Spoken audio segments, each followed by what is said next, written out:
Wish you could become a morning person? You know the type, up before the sun, early morning runs, first one to the office with donuts and a smile. How do they do it? Easy. With the new Galaxy Watch 8, sleep tracking and personalized insights from Samsung Health help you improve so you can wake up to a whole new you. One who, dare I say it, skips the snooze?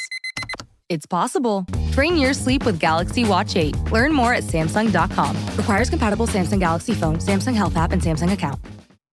For a limited time at McDonald's, get a Big Mac extra value meal for $8. That means 2 all-beef patties, special sauce, lettuce, cheese, pickles, onions on a sesame seed bun, and medium fries, and a drink. We may need to change that jingle. Prices and participation may vary. This podcast is supported by FX's English Teacher. Last year's critically acclaimed series returns to follow Evan, Gwen, and Marky as they vie for their students' divided attention. See why Cosmopolitan called its premiere season a masterclass of comedy, while Glamour raved it's the year's funniest and most heartwarming new comedy series. FX's English Teacher, all new Thursdays on FX. All episodes now streaming on Hulu. This episode is brought to you by Nespresso and Samra Origins by the Weekend Coffee Collection. Introducing Samra Origins. My collaboration with Nespresso is a connection to my roots, to my mother, Samra. Coffee that hits the right notes. It transports you. Crafted with unique notes and bold soaring flavors. Experience a taste that moves you. Nespresso and Samra Origins. Discover more at Nespresso.com. The family that vacations together stays together. At least, that was the plan. Except now, the Dastardly desk clerk is saying he can't confirm your connecting rooms. Wait, what? That's right, ma'am. You have rooms 201 and 709. No, we cannot be 5 floors away from our kids. The doors have double locks. They'll be fine. When you want connecting rooms confirmed before you arrive, it matters where you stay. Welcome to Hilton. I see your connecting rooms are already confirmed. Hilton, for the stay. Kevin, we just did Restaurant Wars. Oh my God! Woo! That was really fun. Totally fun. It was really fun. Grant, we waited a long time. We got behind the scenes. Yeah. Waited a It lot. was super cool. We did get to see behind the scenes. It was so cool. My favorite behind the scenes was just watching the chefs work. We shut off all social media I know. because it's Game 7, LeBron, Celtics, and we did not look at the scores. We have no Twitter feeds open. We are just going to go cold. Like, this is 1993, and we have it on the VCR, and we need to go press play.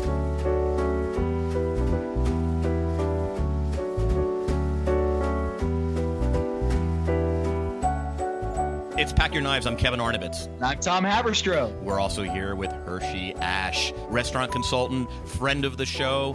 Hershey is all things Restaurant Wars. Guys, we have chaos in the kitchen, chaos on the floor, double elimination, crazy stuff going on at Last Chance Kitchen. This is absolute madness in Top Chef 16. Tom, where do we even want to start? The secret is out, Kevin. We did it. We went through, how many episodes of this show this season with the secret buried, across our heart. We zipped our mouths. We somehow survived without leaking that we were at Restaurant Wars at Northeast. That was us in Northeast. Orange team serving us. Brian towering over the table. Are eating the Forgotten Crudo and the Ballantine and the delicious desserts provided by Adrian in the fine New York strip of Fast Eddie. It was an experience. It was amazing. It was a lot of fun. This was taped back in May, and we got an email from the PR people being like, "We love the podcast. Do you guys have any interest in coming on the show?" Or maybe it was the other way around, where we were talking to the PR people and we said, "Hey, is there any way?" I saw that this was taping in Kentucky, where Tom, don't get yourself. We hinted, we nudged, we did everything in our power to just basically weasel our way onto their air. The wonderful public relations folks at Bravo and Top Chef have been terrific, but let's make no mistake about it. We begged and pleaded. Yes, we got on our knees and said, please, let's get on. And they were like, well, you want to come on the John Calipari episode where, we go to Rupp Arena? Because we already know that. It's in the previews. I'm not revealing anything there. But we couldn't make that for our NBA schedule. It didn't work, but we ended up saying, what about this date? And they're like, oh, that's Restaurant Wars. You guys would be going to Restaurant Wars. Would you want to do that?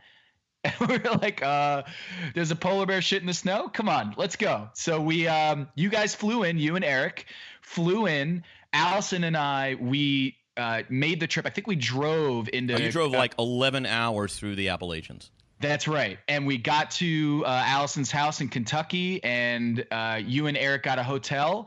And who did you see in the hotel? We saw Carrie Baird. It was very cool. It was a nice celebrity sighting. You know, it's very funny, Tom, because like you and I travel, we cover the league. We often find ourselves in the hotels the NBA teams stay in just by sheer coincidence. We run into very famous, high-profile people all the time. But there is something completely unique. Like, and it's old hat, right? Like, hey, Draymond Green, there you are in the lobby. But yeah. But all of a sudden it's Carrie Baird. You get very excited. There's something completely different about being a participant in Top Chef than even being on air or hobnobbing with players or coaches or whatever. Let me jump in and ask about that because I'm curious. I mean, first of all, let me quickly just say I must be a terrible friend because all I noticed was someone that looked very much like Kevin's boyfriend Eric talking to the camera and thinking, wow, that looks a lot like Eric. But it was my wife had to say, wait, isn't that Kevin sitting next to the person talking? It took me a second to work out it was you. So I'm a terrible friend. I apologize. You're not a terrible friend. We signed away our lives. We couldn't tell anybody. But I had to actually rewind to be like, wait, that is Kevin and that is Eric. Okay, so I have some questions. I have lots of questions so that the general public out there and myself, we can learn. So there are 3 restaurants next to each other. Did it feel like you were in a restaurant of your own, or did it feel like you were kind of wedged in the middle of 2 other restaurants? Okay, so when we got there, you get you're told to go to a parking lot. Like there's very cryptic instructions. Wow. So you get an email that says, your Top Chef tomorrow will be in, and then like they originally said it was Louisville. So we got the babysitter and we scheduled the babysitter for like a normal like 7 o'clock to 10 o'clock or whatever it was. And then we get the email that the event is an hour away in Lexington. So we go to this warehouse in the middle of Lexington, Kentucky, where we had to go to, what was it, Sam's Club, Kevin? Tom, a lot of bad stories start off with, we go to this abandoned warehouse on the edge of Lexington. So it's very brave of you guys. You will hear some audio from our trip back from Restaurant Wars. We recorded like some snippets, a post-game review live in the car, whatever rental car that Kevin drove. We go to a Sam's Club as per the instructions, and we had to wait. Kevin, remember waiting for like someone to flag us down, like some like secret. It was like Tom is too young to remember. Actually, Hershey, you're too young to remember. It was like going to a rave in 1995. What are you talking about? Do you know how many raves I went to in 1995? That was my glory era. You were like 12. You were like 12. I appreciate you, Kevin. Thank you. I wish that were true. It was like that. Like you wait in your car in the rain in a big box parking lot, waiting for somebody to identify you and then get you on a shuttle bus. And you get on the shuttle bus, and then you're with a complete stranger. So it's almost like the sun comes up, and then all the animals come out of their like burrowed underground layers, and like suddenly all these people, once they saw the shuttle, come down the parking lot in Sam's Club. All these people, very nicely dressed in a Sam's Club parking lot, dressed to the nines, go out of their cars and somehow flock awkwardly to the shuttle bus. And then you get on the shuttle bus, and everyone's like gossiping with each other, like, oh, how'd you get on the show? How did you get invited? Da, da, da. And it was all locals. It was all like Louisville or Lexington or in the area. People knew people. And so everyone's just so excited. It's like going to an NBA game, but you don't know who's playing. It's very, very, the sense of anticipation. It's clearly an event. I mean, it's very cool to go to Restaurant Wars. I mean, it's not just you're not just going to the little, hey, we've set up food trucks for 200 people one. You're going to Restaurant Wars. I mean, this is the event. I mean, let's face it. I think Restaurant Wars could be a spinoff. It's just great sense of anticipation. We're driven just a little ways, I think not much more than across the street, but into kind of a warehouse complex where one half, on one side is essentially the holding tank for all of these people, plus the fascinating production operation. You've got served beverages at all while you're waiting? Yes. While we're waiting, we are served random snacks that came from that Sam's Club, clearly. And you're assigned a reservation time. And there's a wrangler. It's all very, I mean, anybody, and again, so someone who's worked on a reality show, I mean, these are really complicated and intricate productions. I mean, there are just dozens and dozens, hundreds of people that make Top Chef happen. I mean, you see Padma, you see Tom and the guest judges, you see these 15 folks, but there are dozens and dozens of professionals doing everything, sitting in director's chairs. They've got, we got to go to, Tom, we got to go to the director's area where all the screens of the different cameras and camera 1, camera 2, and it's all just, it's really, really intricate. It's a traveling road show. They do a great job. But so far, let's go back to you want Tom tell us about, the restaurants, essentially, it's a warehouse split into three different restaurants that look like kind of TV sets. But I don't know about you, Tom. I felt like once we sat down, it was a restaurant. Like it could have been a restaurant in one of these industrial kind of nouveau food halls kind of thing. Yeah, totally. And I think the thing that people would not get from watching the episode, and what it was so fascinating to see, was we were because of our podcast, we kind of got this like behind the scenes, like Kevin said, we got to go to the director's room, we got to go check out the chefs before we went to the restaurant, just like seeing the kitchen, and we missed our reservation. Because we were doing this VIP like backstage tour with this lovely PR lady who just like brought out the red carpet for us, we missed our reservation. So we come back after doing this tour and we're like, hi, the table for 4, Haberstroh and Arnovitz. And they're like, oh, we called you like a half hour ago. You missed your table. And we just panicked. We panicked. We're like, wait, does that mean we don't get to go to a restaurant? And so we go back and we're like, what happened? Well, we missed our table. And they said, oh, we'll get you in, but it's going to be at the very end of the night. So you're going to go to Team Orange and you're just going to have a later reservation. I swear, Hershey, we must have waited for 90 minutes in a hot, stuffy, it was end of May in Lexington, Kentucky, and if you could notice, like there were beads of sweat on Tom Colicchio's head, and Padma was fanning herself on the show. It was hot. It was a steam room in there. And so we waited for maybe 90 minutes. And when we sat down in Northeast, we were greeted by Brian, who's very – you never forget Brian because he looks like a tight end, right? Huge guy. And he sits us down. Hipster tight end. Yeah, hipster Joe Flam tight end. So he sits us down and we're like ravenous. We're hangry. My wife is like, where's the food? Where's the food? Give it to me. And they're like, here's all the rosé you want because you're like the last table here and you've been waiting for 90 minutes past your reservation. We're so sorry. Here's the bottle of rosé. And Eric and my wife went to town on this bottle. But so we are leaving a Taco Bell right now. We are leaving a Sam's Club parking lot. And then my mom goes, where are you going? I was like, we're going to the Sam's Club in Lexington. She's like, what? We are now about to embark from Lexington, where we had Restaurant Wars, back to Louisville, home of Allison. My beautiful wife, my lovely wife, who was cranking hangry out of her face before we sat down for that meal. And boy, did we enjoy some rosé.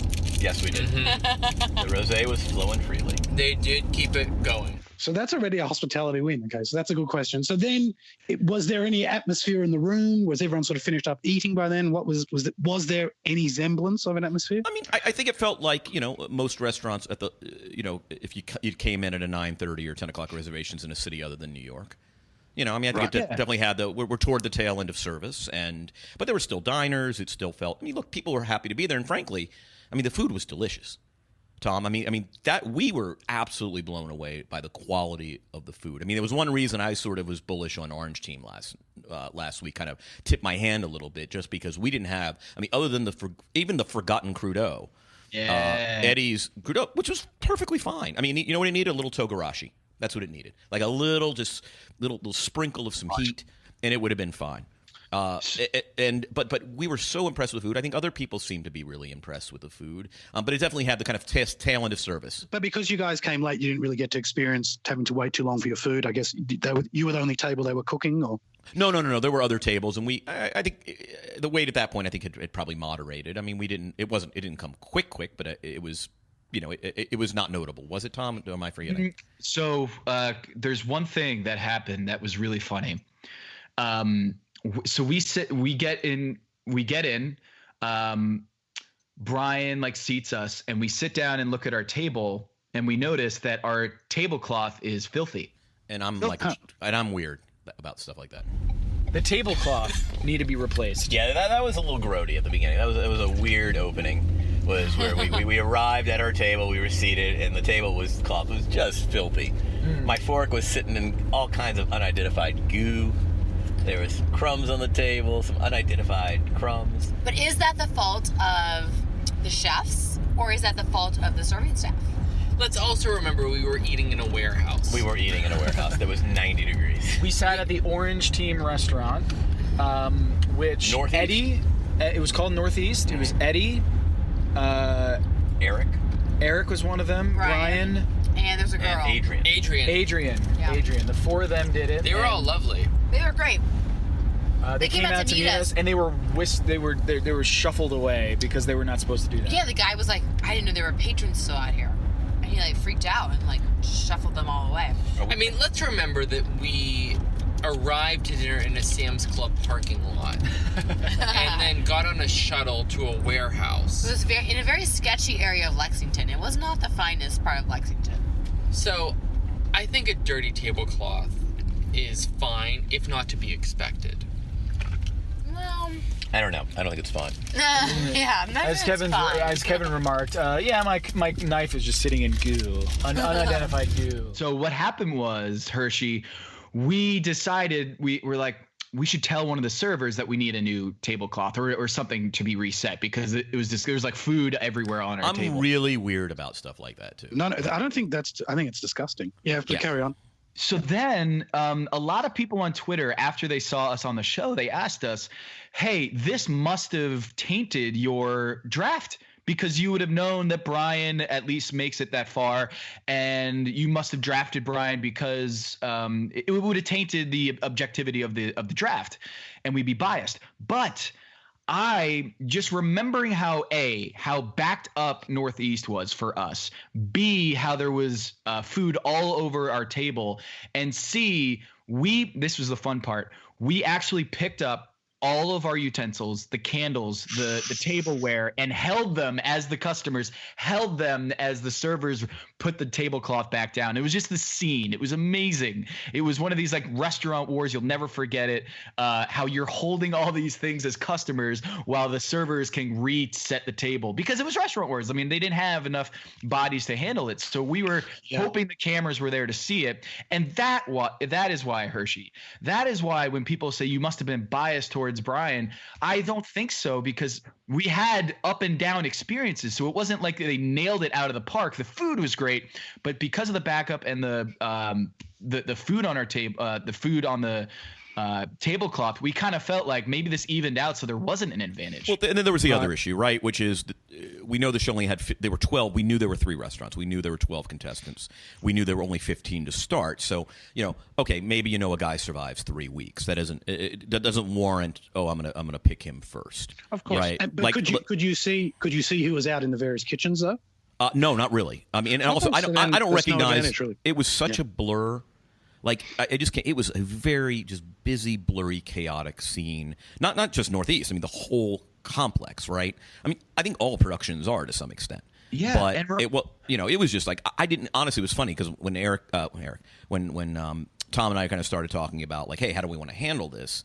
I was like, dude, I can't remember anything other than that guy with the funny glasses. Like, I can't, like, I didn't remember Eric. Like, they all came out, I think, at one point and introduced themselves, right, Tom? Yeah, and then they got shuttled away. Yeah, exactly. So, like, they came out and they're like, oh, nice to meet you. You guys are the podcasters. We're like, yeah. Pack your knives. They're like, oh, cool. And then suddenly a staffer, like a Bravo staffer, like grabbed them and put them in straitjackets and huddled them away. And they're like, you can't meet them. Yes, you can't meet them. They came out with a butterfly net. I don't, not to go commissioner, but I think there's no advantage there. First of all, I think you guys both had the same advantage. The analog would be, Tom, that if everyone got to see Darko doing post-ups against more than a chair, if everyone got to see that, then that would be fair. That's not like Detroit would have been at a disadvantage. It's like you all got to see post-ups at more than a chair. Yeah, we got equal viewing time. So I don't think either of us were – and you'll see, I think in our draft, Brian didn't go all that high. I think he was like the 5th or 6th pick. And to me – like, here's the other thing. And we also didn't know who made which dish either. Yeah. No, didn't know Brian did the. We did know that Brian did the Ballantine. Yeah, because he was like, "Yeah, that's my dish." I don't know if he was supposed to reveal that, but he told us that it was his dish and it was fantastic. And we complimented him on it, but we didn't know, Kevin.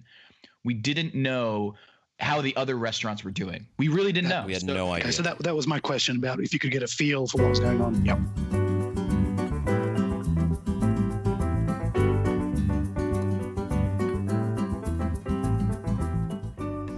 So we waited in line for what, like an hour?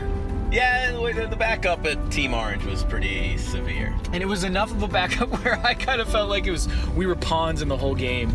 Like, let's stick Kevin and Tom in the back, the last people on the Orange team. As people are walking out, they're saying it was bad, right, Allison?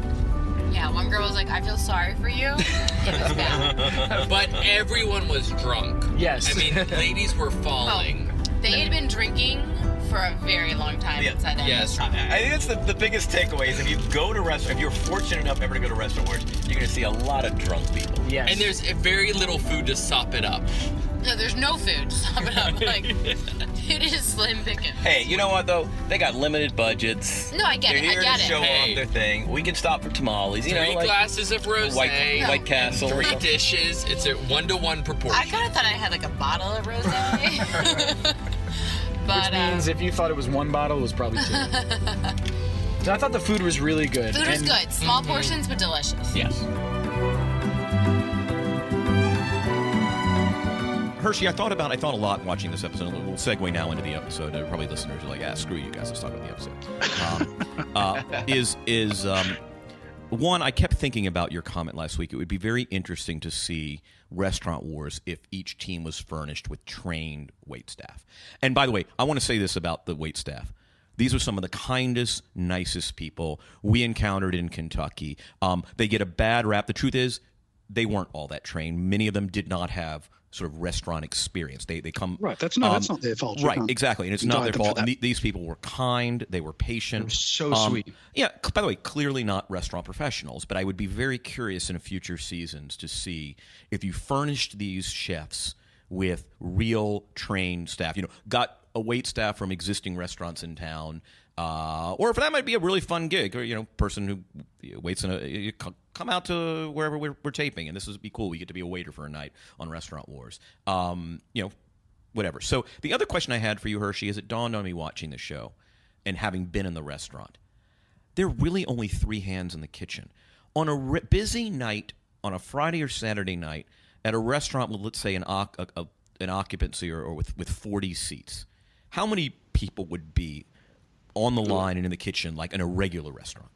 Okay, so you're opening a whole can of worms here, because it's literally what I've been hired for over the past few years.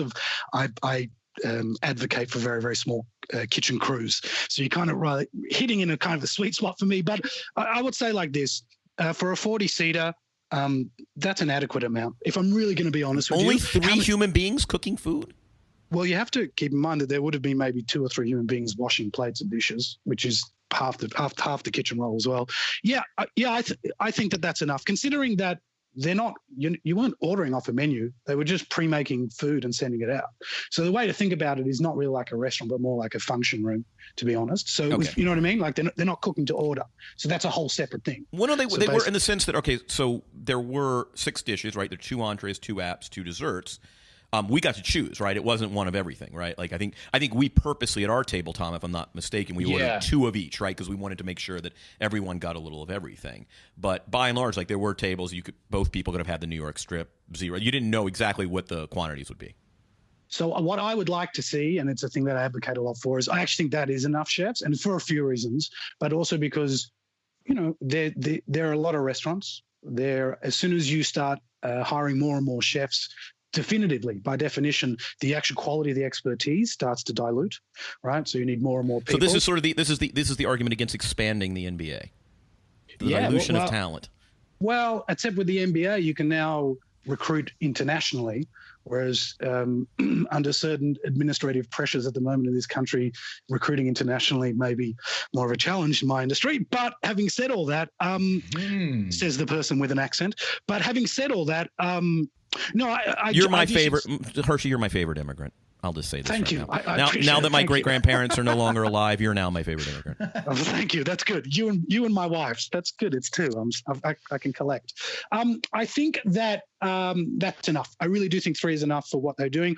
Case in point, we had a restaurant in Melbourne which we sold before we moved back, and we had the same sort of thing. We only had 3 starters, 3 pasta, and 3 mains, and we would do Saturday nights in a 50-seater with 1 chef and 1 kitchen hand. Wow. So that's how we did it. Wow, Yeah, I'm in awe of these folks. I really am. Yeah. So go on. So one that's the thing answer to that question. Yeah. Yeah. One thing that to piggyback off that is when I first walked in, Kevin, I was struck at how quiet the back room was. In retrospect, I think we walked in when we first got to the set. The Bravo staffer actually took us through the kitchen. Yeah. And we saw kind of 3. It was almost like 3 consecutive kitchens, right? Almost contiguous. Back to back, right? And I remember the thing that struck me most was how quiet it was. Right. Because when you watch the show, it's dinner, and it's fire, just fire force, snapper, fire. Exactly. It was just. And we must have caught the Kelsey team at a quiet downtime, because when you watch the show, it looks super chaotic and just madness. And that's just the nature of the production, right? Like this is a 7-hour event, and essentially the editors are taking the 2, probably in aggregate, the 90 most chaotic seconds. And by the way, they do a wonderful job. I mean, that is sort of the art of reality TV, is can you concentrate the really tense moments from what otherwise might be kind of a very quiet period. Let's talk about the. I mean, I think there's an elephant in the room. I mean, I want to get to the competition here, and the bottom line is the headline, Tom, the top of the news stack here, is the best cook in the competition went home. I want to ask a few questions of each of you. Now, there was this and the worst as well, by the way. Now, the best cook, but you think Pablo was the worst cook? It seems to be that. I mean, did he make one dish the entire season that anyone liked? Oh yeah, the tilapia crudo at the beginning was fantastic. Okay. So here's my question to each of you. I noticed a certain trope in the conversation afterwards that she was, quote, thrown under the bus, and I think this is a lot of definition creep. That this is as if Claudette was standing there. I have a lot of sympathy for Justin. And tell me if I'm wrong, Hirsch, because I'm going to push back. All right, I know he's not the nicest guy. I know temperamentally, but the bottom line is, let's just talk about this for a second. She gets on the chopping block. The first thing she does is blame the ticket system. Am I correct that the ticket system is devised by the chef, or is it devised by the person at the front of the house? Hello, listener. It's producer Maze here to talk to you about Kindred. Now, close your eyes like Owen Wilson during a job interview and imagine a way to travel that feels personal, comfortable, and connected without the price tags and the sterile feelings of hotels or short-term rentals. Now open your eyes and stop using your imagination, because Kindred has made it very real. That's exactly what they do. Kindred is a members-only home swapping network. It's not a hotel. It's not a short-term rental. It's a smarter way to travel where each stay feels like home. Here's how it works. With Kindred, your home is your ticket. You earn credits by hosting fellow Kindred members, and then you use those credits to stay in over 220,000 homes in more than 100 cities worldwide. There are no hotel costs or rental fees, just the credits that you've earned. Every stay comes with white glove service, 24/7 trip support, and $100,000 in host protection. Make it easier for you to travel and enjoy yourself and not worry about details. I've used Kindred, and I found an amazing home for a weekend getaway in an idyllic location with amazing views and great ambiance. It had everything I needed. And the best part was, it cost me $0. So apply now at livekindred.com and use code DINGS to join for free. Plus, you'll earn 5 nights of travel credit just for signing up. That's right, that's 5 whole nights for free at livekindred, KINDRED.com, code DINGS, DINGS, livekindred.com, code DINGS. Listener, listen up. This is important, okay? I'm going to try to save you some money here. If you're still overpaying for wireless, it's time to say yes to saying no. At Mint Mobile, their favorite word is no. You may think oh, that's bad. No contracts. No monthly bills, no overages, no hidden fees, no BS. Here's why I said yes to making the switch and getting premium wireless for $15 a month. You heard that correctly. $15 per month. Ditch overpriced wireless and the jaw-dropping monthly bills. And of course, there are all these hidden fees and stuff, but at Mint Mobile, plans start at $15 per month. All the plans come with high-speed data, unlimited talk and text. You're not doing like weekend and nighttime minutes or anything like that. And it's delivered on the nation's largest 5G network. Use your own phone. Don't have to get a new phone. Use your own phone with any Mint Mobile plan and bring your phone number along with all of your existing contacts. I switched months ago. People have asked, did you actually switch? Yes, I actually switched months ago, and I don't know what to do with all this extra money. I've cheated the system here. I've rigged something. This is an Ocean's 11 situation where I'm stealing wireless from Mint. That's how good a deal it is. Ready to say yes to saying no? Make the switch at mintmobile.com/dings. That's DINGS. That's mintmobile.com/dings. Upfront payment of $45 required, equivalent to $15 per month. Limited time new customer offer for first 3 months only. Speeds may slow above 35 gigabytes on unlimited plan. Taxes and fees extra. See Mint Mobile for details. Hello, listener. It's producer Maze here to talk to you about Quince and their cookware. Cooler nights mean cozy meals at home, and Quince's cookware has made fall cooking so much more enjoyable. Their pieces deliver the quality and performance of luxury brands, but at a price that makes sense. And they look gorgeous on the stovetop, too. No matter what item you need to complete your kitchen, Quince has you covered. With 5-ply stainless steel pots and pans, nonstick skillets, chef-quality knives, and even ceramic bakeware, which is perfect for cozy casseroles or Sunday roasts. And when you look at these prices, you might think, how is Quince doing this? How do they deliver high-quality items similar to high-end brands that are half the price? Well, let me tell you, they partner directly with ethical top-tier factories to cut out the middlemen and pass the savings on to you. And it's not just cookware. I got myself some bath sheets. That's right. When you're a tall man, you have to use bath sheets, not bath towels from Quince. It's like drying off with a cloud. It's incredible. Upgrade your kitchen for cozy fall meals with premium cookware from Quince. Go to quince.com/dings for free shipping on your order and 365-day returns. That's QUINCE.com/dings, DINGS, to get free shipping and 365-day returns. Quince.com/dings. This episode is brought to you by 20th Century Studios' new film, Springsteen, Deliver Me From Nowhere, starring Golden Globe winner Jeremy Allen White and Academy Award nominee Jeremy Strong. Scott Cooper, the director of the Academy Award-winning movie Crazy Heart, brings you the story of the most pivotal chapter in the life of an icon. Springsteen, Deliver Me From Nowhere. Only in theaters October 24th. Get your tickets now. How do you top your love for your cat? With a cascade of decadent savory gravy over a mouth-watering mousse pâté. Fancy Feast gems. 2 gourmet pâtés in one convenient pack. Simply peel and plate to reveal a pyramid shape that makes eating delightful and pamper her with an experience as extraordinary as she is. Turn the everyday into the extraordinary with Fancy Feast gems. So this is actually a really good way to ask the question, because it's not really as clear and simple as that I can answer that directly. And this kind of speaks to it. I do want to caveat everything and say, I'm not defending her per se. I actually think it looked like she met that, her going home seemed to be justified from what we saw. And I do think her kind of saying, oh, it's not all my fault is probably something that, you should take it on the chin. So I want to make it very clear I'm not defending. Right. I don't think she was thrown under the bus. I think she took an industrial belt and strapped herself to the skid plates under the bus. Like she did a terrible job. And it's like, and I appreciate Kelsey saying, hey, this was a bad group. Look, they all have the same pool. I mean, Tom and I saw it. They're all coming from the same pool of service folks. Somehow Sarah ended up being able to salvage it. You know, we you know, by the way, you called. I'm gonna take you out on this one, Hirsch. You called Brian J.R. Smith. Well, let me tell you, motherfucker, J.R. Smith went 9 for 13, 6 for 8 from 3. Yeah, he did well. You know, like, come on. Horn, I did say that Adrian was the only one there that was a strong executive chef. And by the way, you were absolutely. I thought she could have. I mean, as good as Brian was, I thought she would have been a worthy winner as well. Yeah, absolutely. Well, let's get back to quickly because let's get back to Nini. Yeah, because this is I have some thoughts on your question.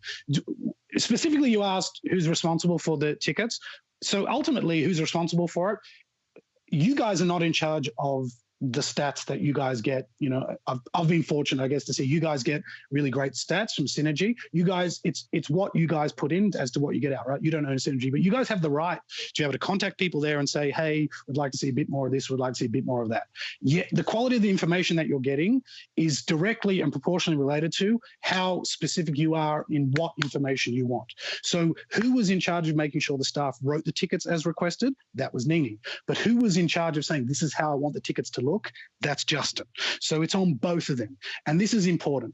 What I saw, and this really hit me, you know, it's a thing, again, another one of those things that I'm particularly sensitive about is and this could be game theory, which, you know, I'm sure Tom would answer to better than I, but I saw a kitchen team that would kind of said, cool, let's just let this person go down in flames on their own. Yes. I'm not going to participate in helping. And this is not a thing that you see on television. This is a thing I've seen hundreds of times in kitchens, and it drives me crazy. It's a thing so they that sabotage the executive chef or the front of house? Back of house and front of house will sabotage each other. It's, you know, this is, you know, no different to a basketball team. You know, certain people not like each other on team and they won't pass to that person. This is a real thing you guys hear about in locker rooms all the time. So this is a real thing that we see now, and it happens in everyone's place of work. So this is a thing we see all the time, and this is what I saw. The reality is that team was putting out food at such a slow pace that for the kitchen, and particularly Justin, to just stand up and go, look, the table numbers are all wrong. Call all the front of house, get them in here now.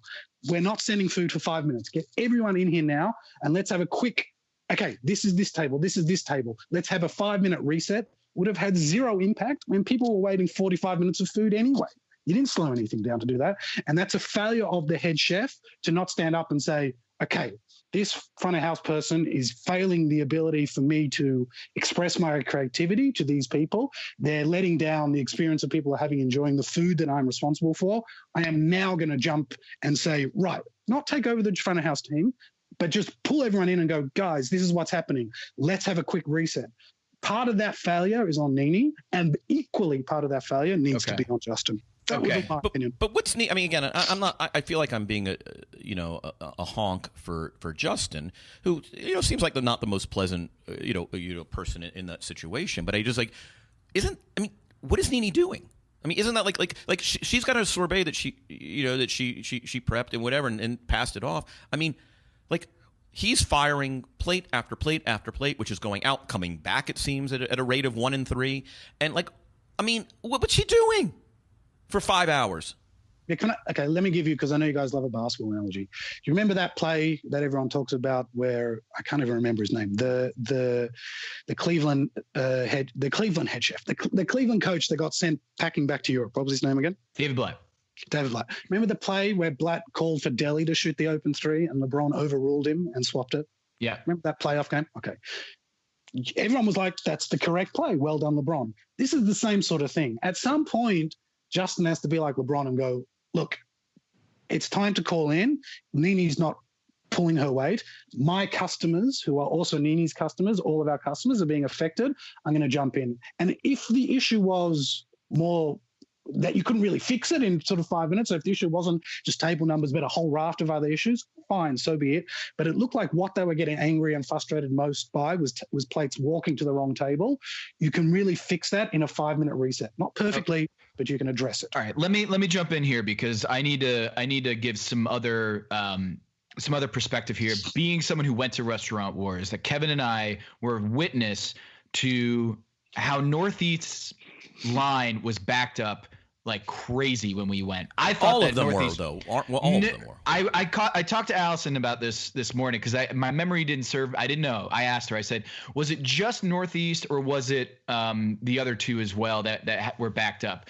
What Allison said was at different points in the night they were backed up, but Northeast was backed up for like at the end of the night, it was clear that Northeast was backed up way more than the other two. So I think there is a little bit of luck here that Nene, not to defend her because she was on my team, but the fact that Northeast got the judges first, I think is a big break. I think they got a big break by that, because then after they left, I don't know if it, like at that point once you know that the judges table's already eaten, do you kind of just kick back and say, all right, like, you know, we already got the judges table, and then the judges table I think they went to Thistle and then Third Coast, so Nene's team.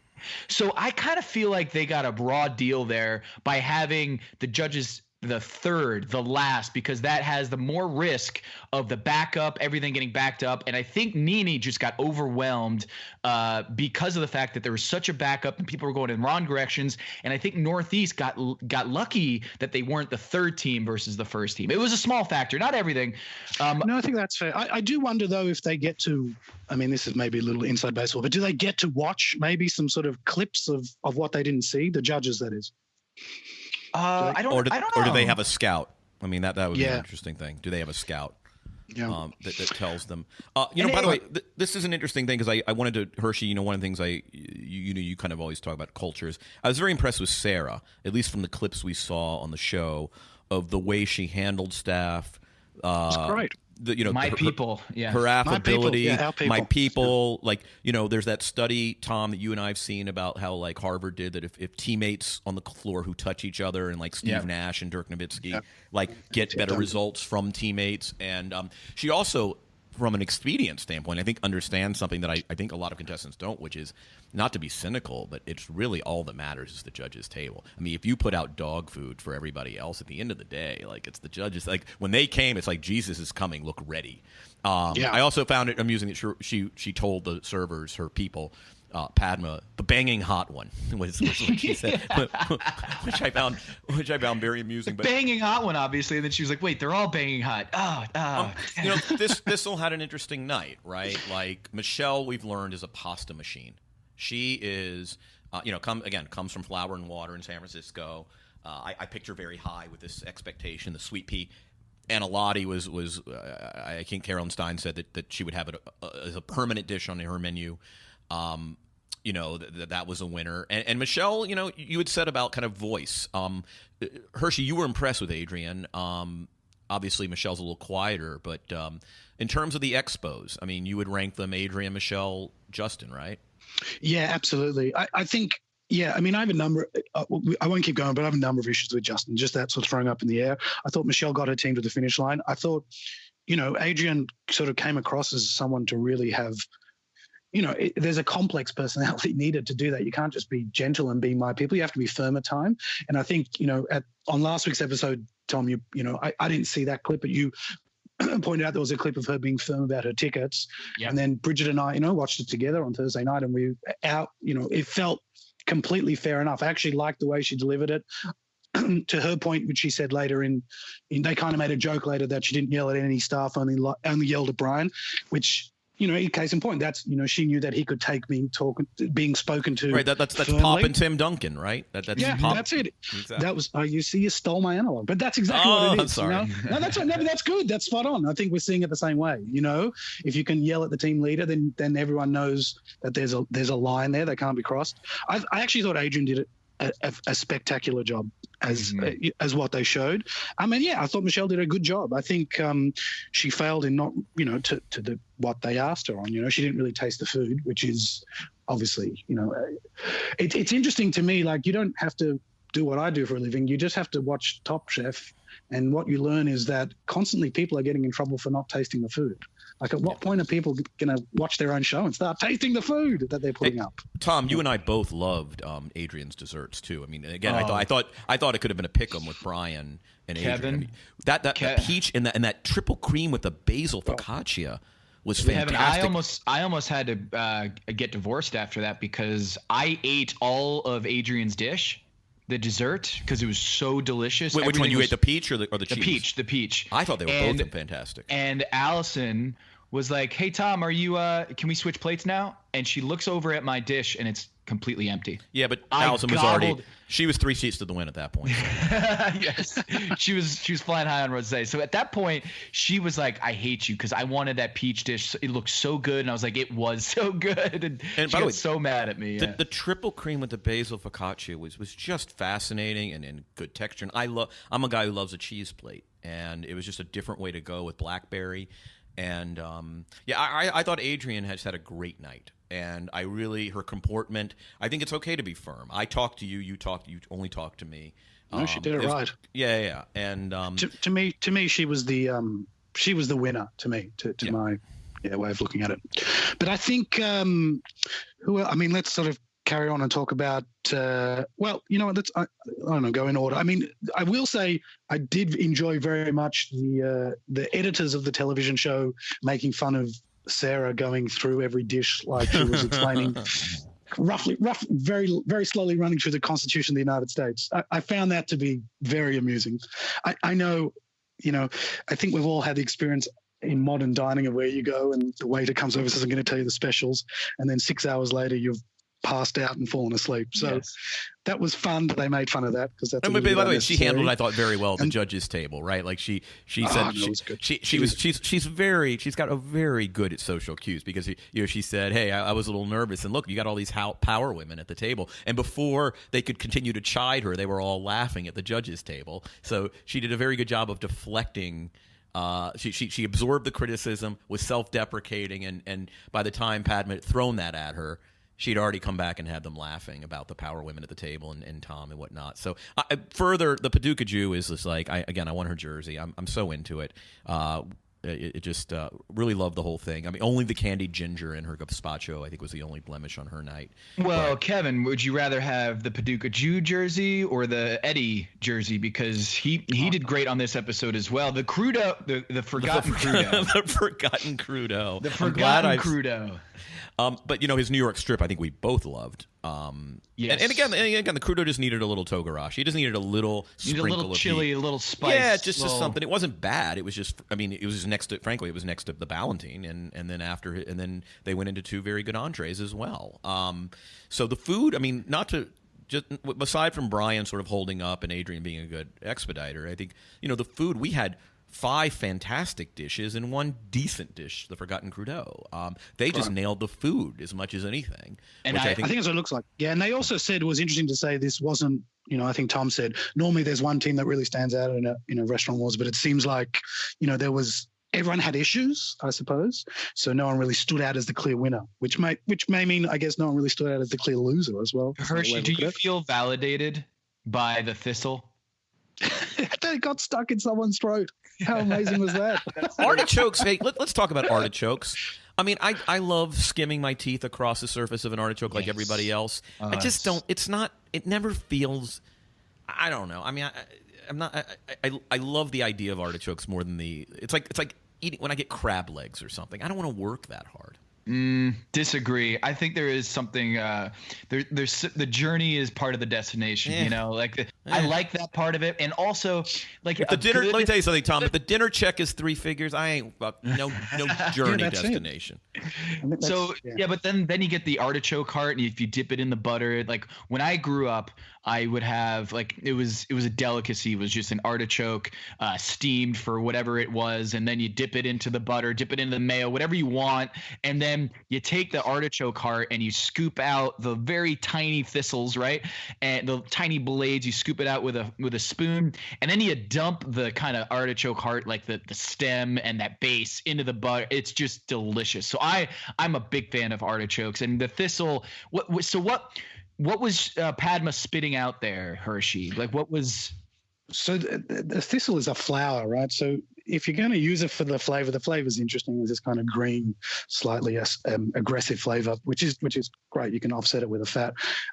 I'm guessing they didn't really chop it up very finely so that it kind of mixed in. So you just got the flavor without the texture. And it looked like she had a nice little chunk of this prickly flower, which is as unpleasant as it sounds, which I guess kind of was interesting. The other thing as well, along that, because you mentioned thistles, this is why I'm thinking of this. there was you're going to have to remind me. One of the groups just did not have any cohesion in terms of from one dish to another. I'm trying to think if that was that the blue team? The Third Coast had that sort of Gulf Coasty theme. Yeah. But I don't know. Did the duck kind of cabbage go away from that? It was the Creole duck cabbage. But those entrees look very good, though. They actually looked excellent. And this speaks to an experience now you two have that the rest of us don't have, which is all of us, it's a very hard show to watch without being able to eat the food. But I guess, that's the advantage you two now have. Okay, I have a question here. Going back to Nene, because we could do a whole episode about Nene, right? Yeah. When she comes out and discusses with one of the servers, like in front of the judges table, I was like, I threw my hat across the room, because it seemed like have this private conversation, be behind closed doors. You don't want to bring all the baggage out and have the dirty laundry in front of the judges table. So she says she felt betrayed by her team not putting on the sorbet. And instead, as someone described it to me afterwards on the shuttle, it looked like her dish was a plate full of poop emoticons. And so there was no ice cream. It looked like just poop, right? Like this was one of the people on the shuttle after Top Chef Restaurant Wars. Someone who went to the Third Coast restaurant described it as a plate of poop emojis. And Nene felt betrayed. And I'm wondering what you guys thought of the gamesmanship, the game theory of Kelsey. I think it was Kelsey who had the executive decision of like, we're not plating the ice cream. We're just going to make this look pretty. We cannot serve the ice cream because it's already melted. I mean, my opinion is this. First of all, I don't have any belief that Kelsey was gaming it. Like, she's a benevolent person. She stood up for Nene. She, I think, tried her best. I mean, and I don't want to hit Nene too hard. I did it last week. I just want to, as a disclaimer, say I don't know if there's any chef on the show whose food I'd rather eat on a daily basis than Nene's. I mean, she's just turned out fantastic. It's all the more my frustration that she just made one bad decision after another. I mean, not only taking the front of the house when you're the best cook, but what dessert are you going to do? Something that isn't durable, right? Like Hershey, you can speak to this. It's 95 degrees out. Tom, you and I were there. Like, you don't know the condition of the freezer. You understand the chaos. You choose to do not the night to do a sorbet. And then you have, I felt betrayed. By whom? Kelsey was doing everything in her power to make sure you didn't go home. I mean, again, you're blaming the ticket system. Like, I just, this mission creep, this definition creep of I was thrown under the bus. No, you strapped yourself under the bus. Agreed. And they're being judged, again, it's top chef, not top cook. And so there is no head chef. Or top scallop.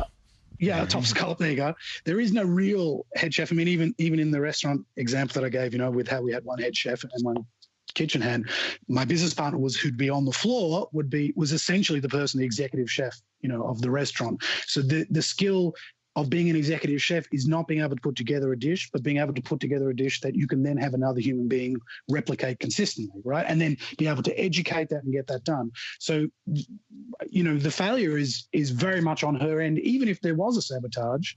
Well, perhaps if there wasn't, if there was a sabotage, that would be an Tom, example, do you really think there was, Tom? No.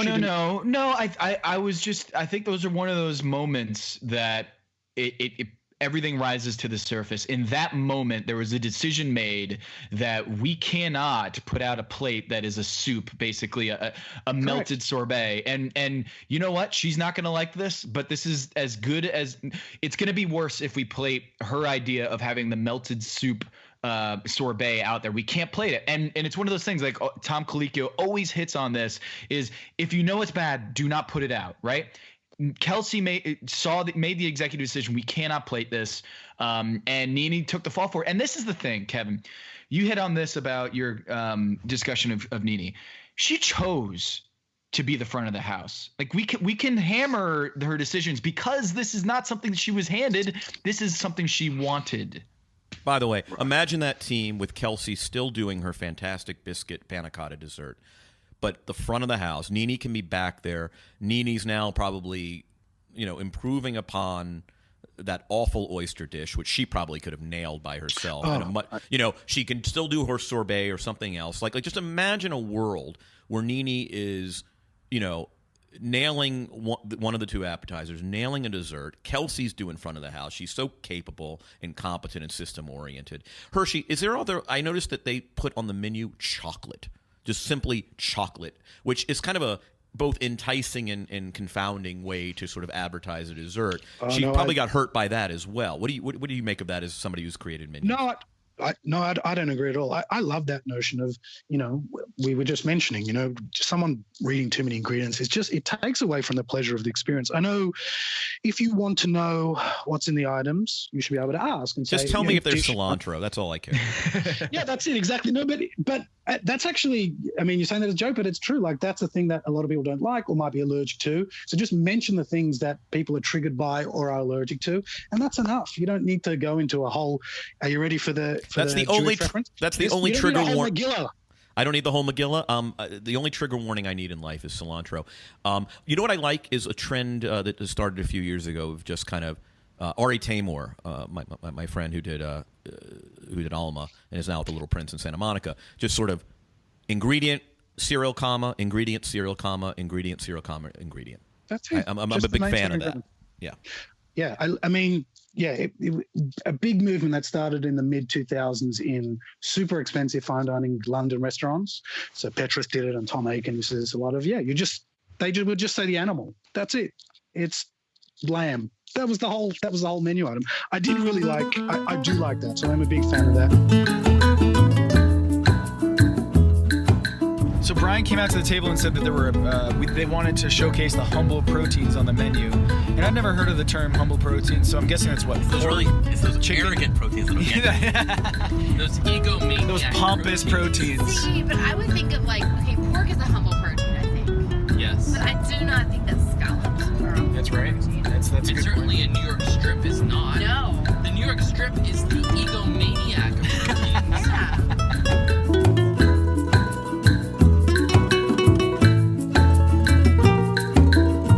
We haven't spoken about Pablo at all. Should we talk a little about Pablo? The other? Yeah. I'm glad you brought him up because I kind of felt like he was the surprise elimination. Really? I thought that they were going to send Justin there, Tom?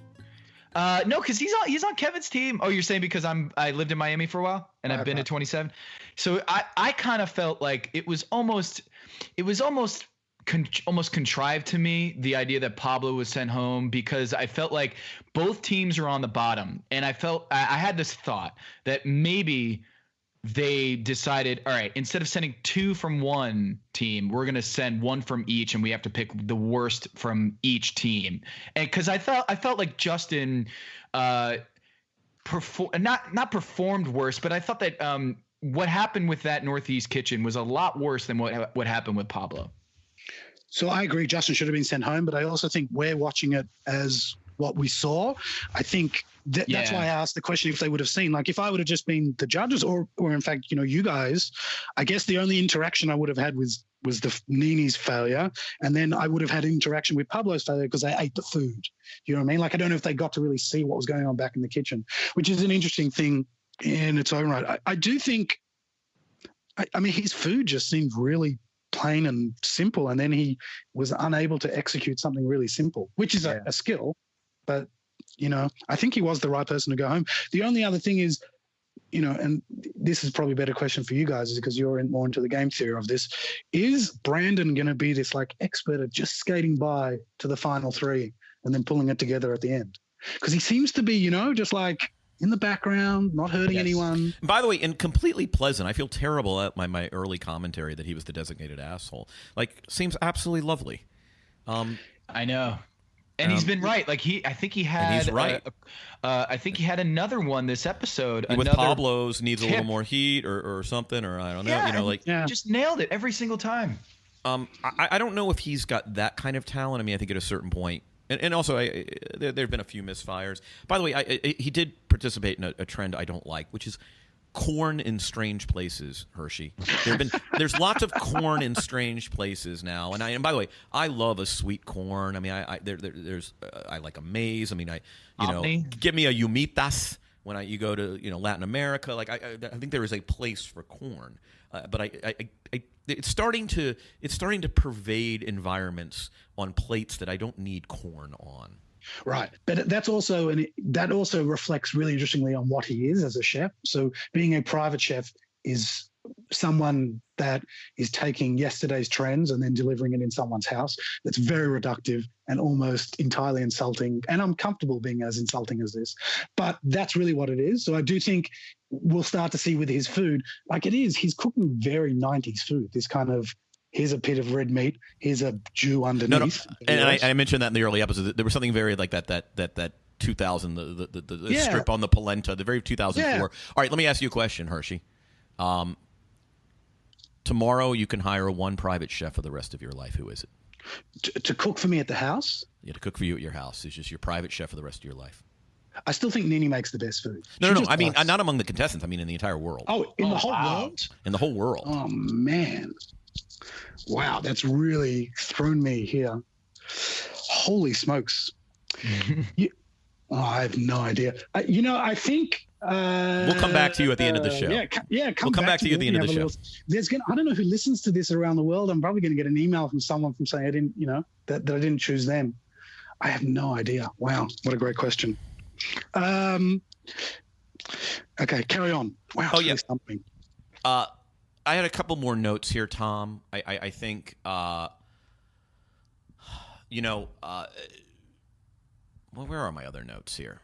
I liked that Kelsey nailed her dessert, and I'm becoming increasingly bullish on Kelsey as a participant. I mean, that was a high intensity. You've got, a panna cotta in that temperature could just go all wrong. It was gorgeous in terms of, that's one of the prettiest desserts I've ever seen in my life.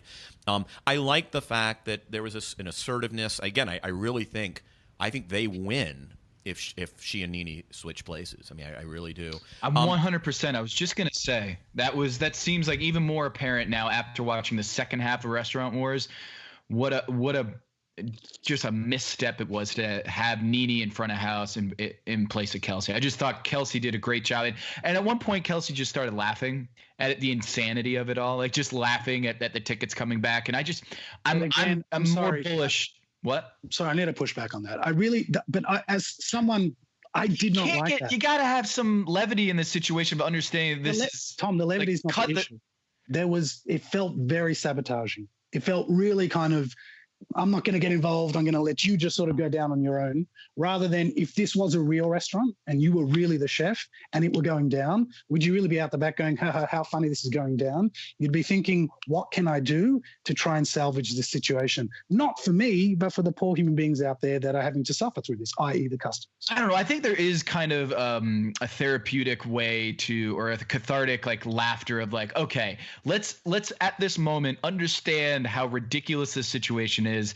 Let's just let this breathe out of our pores here, and then we can get back to business. I don't know. I saw it differently. Yeah, no, I think with you, I think you're both right. Right.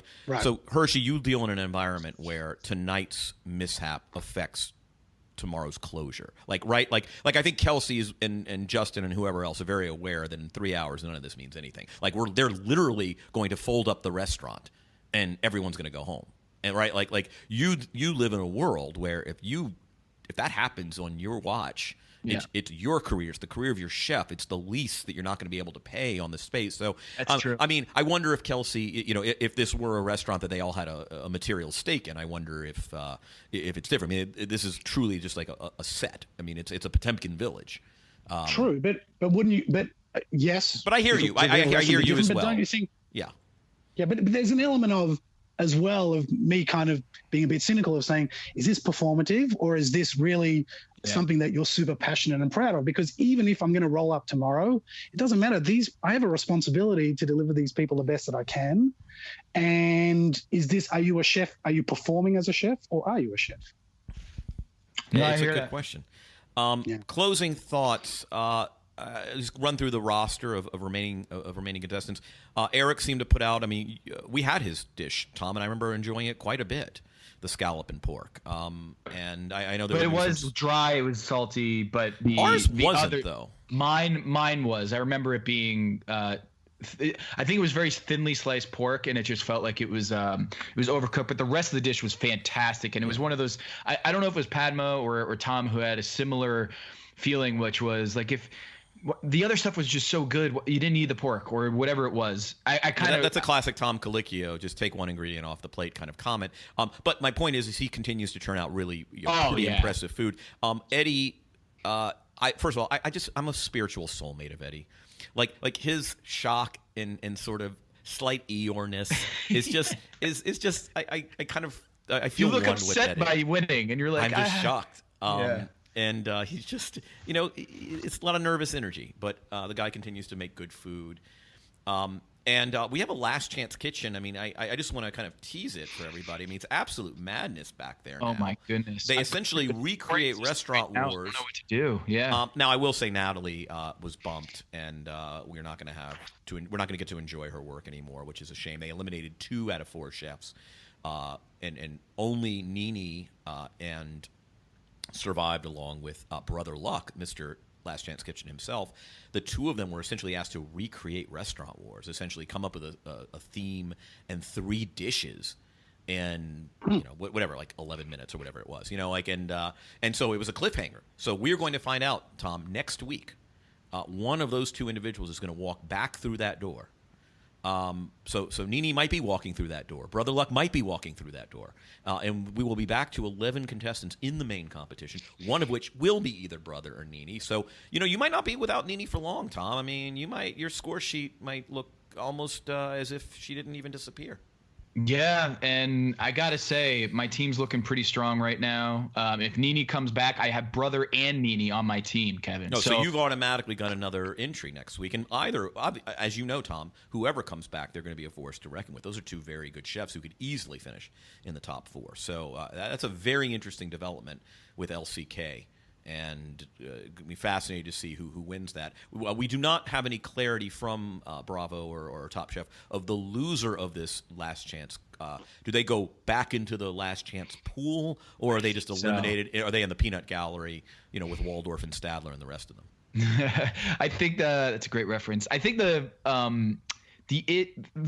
this has to be continuing Last Chance Kitchen. They can't just end Last Chance Kitchen with 10 episodes to go. No, my question is do they just actually you're right, because whoever gets eliminated has to have someone to play, so maybe that's the case, because LCK is, by the way, I just want to say, because it's been a few seasons now, what a wonderful way, just from a media standpoint, Tom, and you're somebody who has digital media, unique products, and I don't know what you think, Hershey, but I think if I had to show a mainline broadcast show how to really utilize digital only content and still stay true to your show, is there Last Chance Kitchen is really like a broadcast success, isn't it? Like the idea that you can get your fix isn't over for the week. that you get another 12 minutes of everything you love, which is the competition and the judging and everything else. And I'm not just saying this I'm not trying to flatter Bravo. I just think that it's a perfect portrait of how to use the digital platform to enhance your mainline show. 100%. 100%. And I I had this conversation, interesting enough, last week. I think however much plaudits he gets as an executive, Andy Cohen is really, the skill set of that human being is extraordinary. No? He's in charge of the network. Is that correct? I have no idea what you're talking about. I felt like he was, and then the show started. I don't know what Andy Cohen's official title is right now. That's he's a good everybody's question favorite. For my sister who worships Andy Cohen. But very clever. His use of multiple media outlets is extraordinarily. And clever. a hero to gay, Jewish 40 somethings everywhere. So I'm a big Andy Cohen fan, and apparently a big St. Louis Cardinals fan, Tom. Apparently a big St. Louis Cardinals fan. You kind of everyone has a flaw.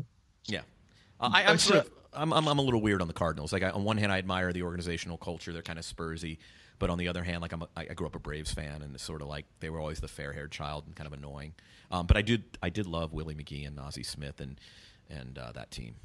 So Joaquin Andahar. I remember me and my brother playing fantasy baseball in 2004, and 2 weeks into the season, he goes to the waiver wire and just says, whoever has the most RBIs, I'm going to pick up off the waiver wire. and some guy with 7 RBIs on the season was named Albert Pujols. There you go. And he picked him up and was like, I don't know who this guy is, but I'm going to pick him up off of waivers. And it turned into one of the best hitters of all time. Yeah, he's like, see, the teams I remember, Tommy Herr and Joaquin Andahar and Lonnie Smith, Ken Obrickfell.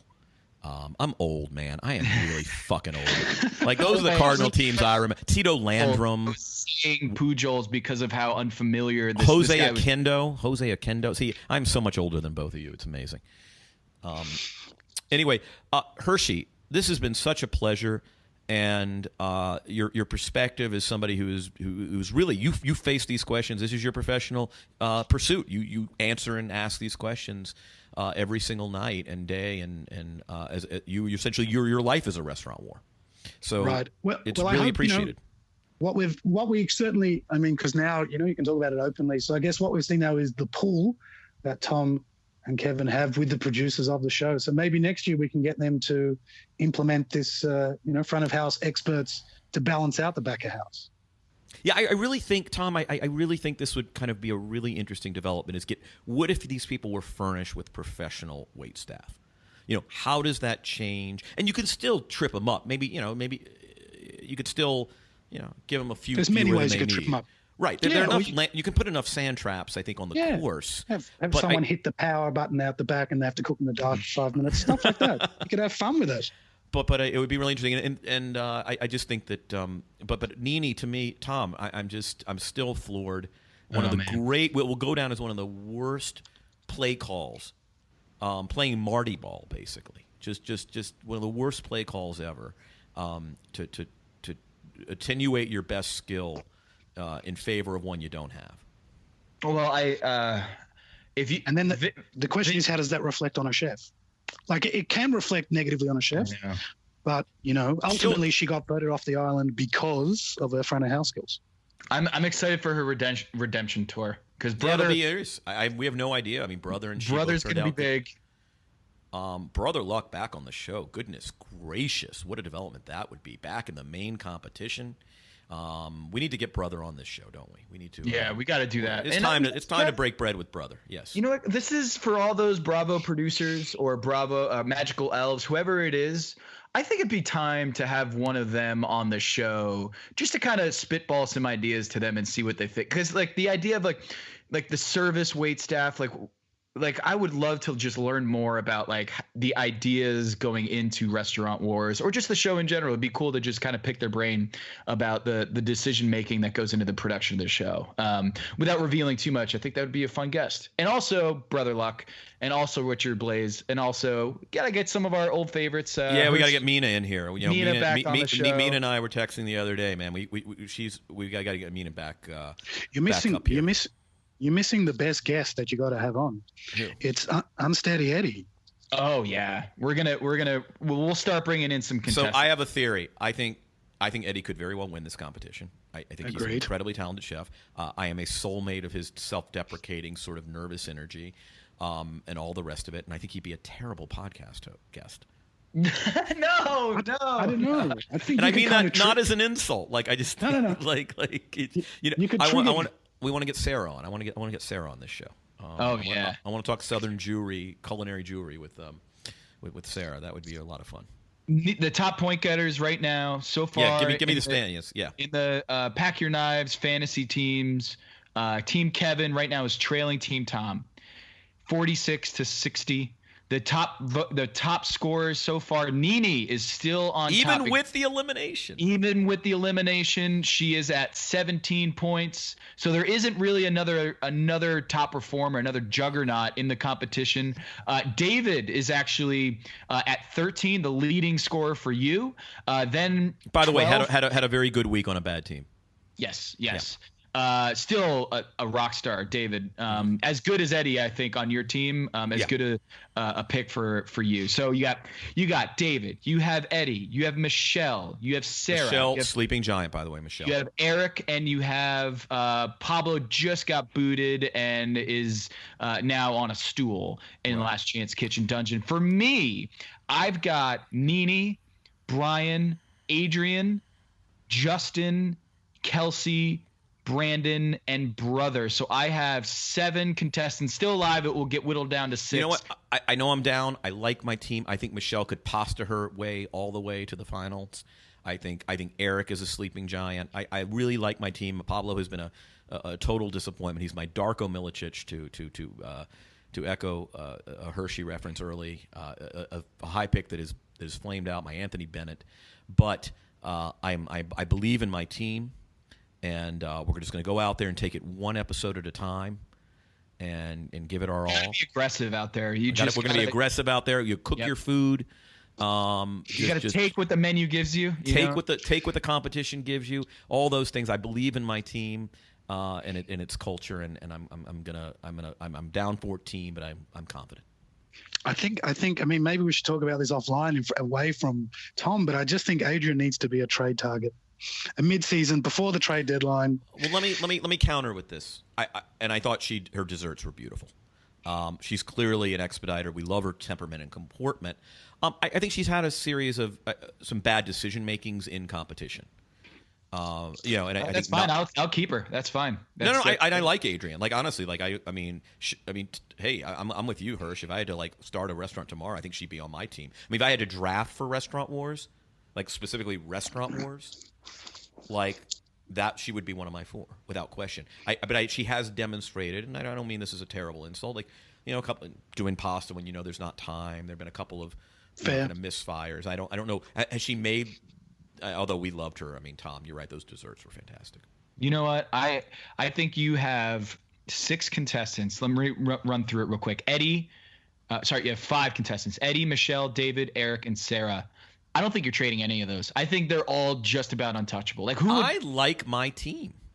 Like, I just thought, like, all right, if I were gonna trade Adrian, who would you be willing to give up? And I'm looking at your roster, Kevin, and I'm not seeing someone that you would be willing to trade. I like my team. I mean, my team is very reflective of my taste. And, can I speak out against our people? Can I just do that? I like Sarah a lot. There's something. Yeah, I don't think we've seen her her feet held to the flame, and I think you're kind of. I don't think she's the best chef on my team. She's just my favorite chef. I don't think. I mean, Hershey, I've been waiting for a Southern Jew on this competition my entire life. No, I'm with you. I mean, it's basically you and her and your sister in Georgia. Like, that's who's left. You're the last 3. I mean, I'm very Tony Kushner. Really? Maybe the greatest American playwright of of recent years. Is from Lake Charles, Louisiana. So, by the way, Kevin, just so you, for the record, we're terrible at drafting again, because yes, we are terrible. The lowest point getters, the worst fantasy players this season were our top picks. Natalie -4.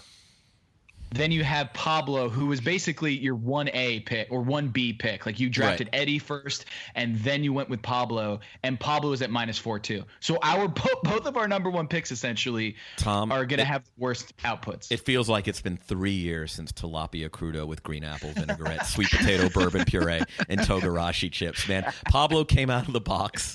I mean, that was, Hey, I mean, this leads to another thing. Are crudos sort of crutches?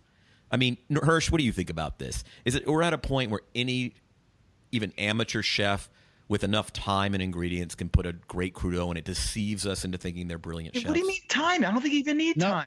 That's what I'm saying. The modicum. I think that show, that as a show, it seems to be very crudo friendly. But no, I don't think so. I think you've got less places to hide behind, right? So if the more simple a dish, the harder it is to hide behind an ingredient or one particular thing. So I just think crudos are a really great way to show technicality and able to show restraint. Case in point, the Forgotten Crudo that you started talking about on this particular episode. So I don't think so. I think it is a really great way to show your technique. But there are other ways that you could show your technique. There seems to be a lot of crudos on the last few seasons. It's not Top Chef. It's not Top Crudo. It's Top Crudo. Well, I think because of the fact you don't have to cook it, I think it makes itself so much of a top over. It's so valuable to have something you don't have to spend any time on in a time constraint competition. You also don't have to cook a salad. Like, if you could win, the Simpsons line, you don't win friends with salad. But if you could win friends with salad, who wins? Suzanne Goyen wins friends with salad every freaking night. And actually, Carolyn Stein, who was on the show, one of the guest judges, is her partner. Suzanne Goyen wins. I like those restaurants, by the way. I know it's like I loved her food. Actually, the answer to the question. It's not cool to admit it, but I love those. You know what's funny about? I mean, all right, so we're going deep cut here, Tom. I apologize. To answer the question I asked you, my personal chef would be Suzanne Goyen. Like every night of my life, like at the end of the day, that's kind of probably who I want, unless it's like, the best Japanese chef in Tokyo that I don't know. Right, well, that's what I was thinking. But the thing is Luke was very cool when it opened in '98. It was the place, and now it's a place where you can get the reservation the day of, and it's still you're going to go get one of the 10 best meals in Los Angeles. Yeah, I mean, I love that place. Can I ask you a question? Anyway, yeah. Can I ask you a question? Do you have to incorporate?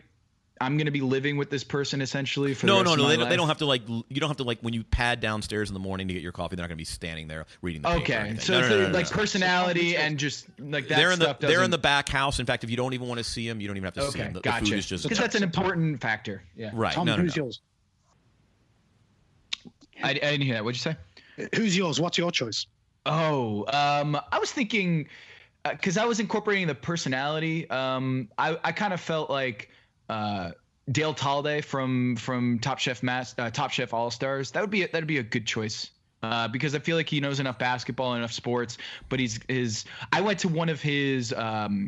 It's called Kobaya. Shout out to Kobaya in Miami. Underground kitchen, like the chefs in Miami try out a menu and you pay $100 for a seat at the table. He did an amazing Filipino dinner for like 30 of us, and it was so delicious. No utensils. The food is out on the table, and you just get your hands dirty. And eat. Love no utensils. Utensils are dainty Northern European Protestant tyranny. Like the rest of the world doesn't. I don't like utensils.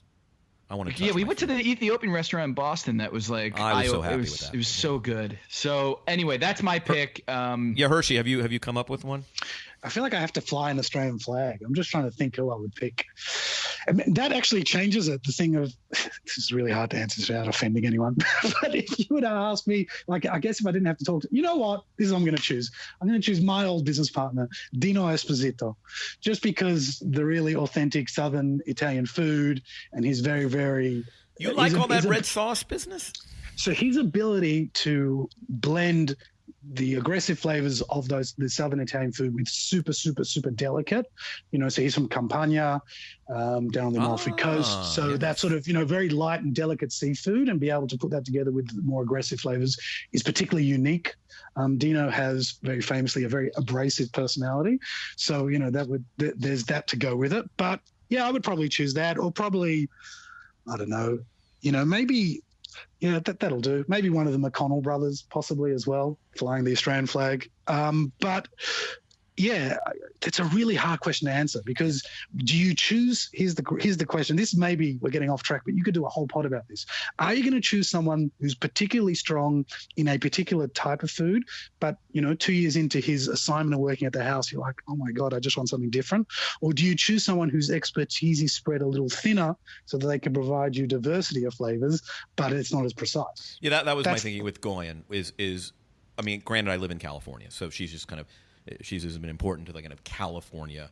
Take the simple ingredients, the great produce, the protein, and some nights it's gonna might have a North African little thing. Some there's certainly there's always Asian elements in California cuisine, but that's right. But that's sort of like if I had to the rest of my life. Whereas Japanese food is my favorite food.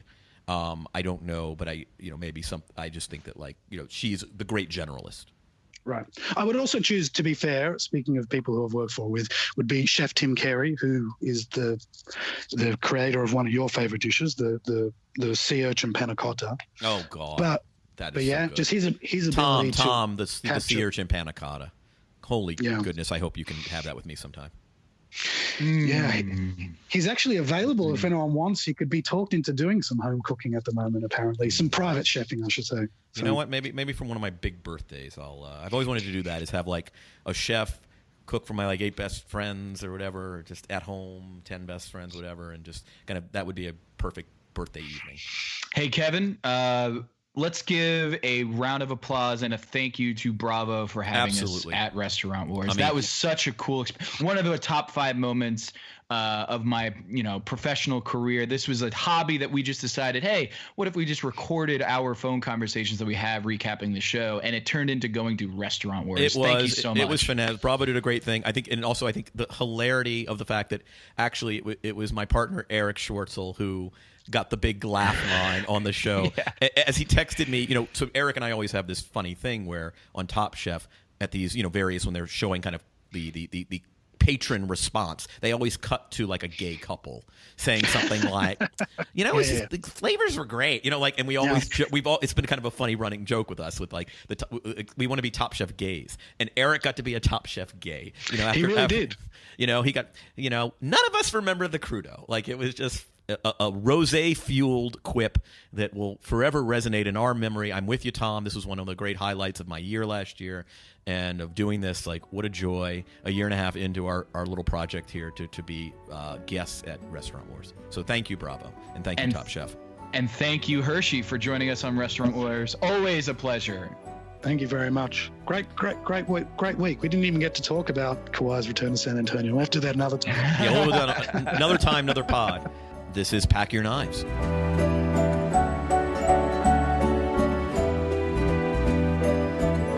the star of the show was Rosé? I mean... Definitely in the back seat. We back here really enjoyed our rosé. They kept it